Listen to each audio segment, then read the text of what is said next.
Tiger NTR దాదాపు 8 నెలల విరామం తర్వాత ముఖానికి రంగేసుకోబోతున్నాడు. బాబీ దర్శకత్వంలో తారక్ కొత్త సినిమా రెగ్యులర్ షూటింగ్ మొదలవుతోంది. ఎన్టీఆర్ మార్చి తొలివారం నుంచి షూటింగ్కి వస్తాడట. ఈలోపు సినిమా కోసం తారక్ లుక్స్ ఫైనల్ చేసే పనిలో ఉన్నారు. ఈ చిత్రాన్ని 5 నెలల్లో పూర్తి చేయాలని ఎన్టీఆర్ టార్గెట్గా పెట్టుకున్నాడు. ఆగస్టులో రిలీజ్ అన్నది ప్రణాళిక. కొంచెం ఆలస్యమైన సెప్టెంబర్కు సినిమా రిలీజ్ చేసి తీరాలనుకుంటున్నారు.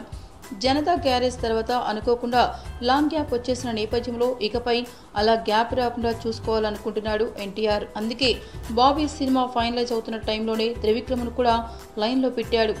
వీళ్ళిద్దరి కాంబినేషన్లో సినిమా సెప్టెంబర్లోనే మొదలవుతుందని ఇంతకుముందే ప్రకటించారు.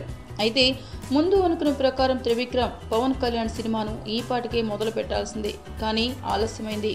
ఈ చిత్రం ఏప్రిల్లో కానీ సెట్స్ మీదకి వెళ్లేలా లేదు. పూర్తయ్యేసరికి 6 నెలలైనా పడుతుంది.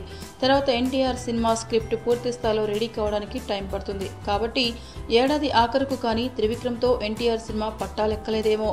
దీంతో మళ్లీ గ్యాప్ వచ్చేస్తే ఎట్లా అని, మధ్యలో ఇంకో సినిమా చేస్తే ఎలా ఉంటుందా అని ఎన్టీఆర్ ఆలోచిస్తున్నాడట. ఆ గ్యాప్ ఫిల్ చేసే డైరెక్టర్ కోసం చూస్తున్నాడట.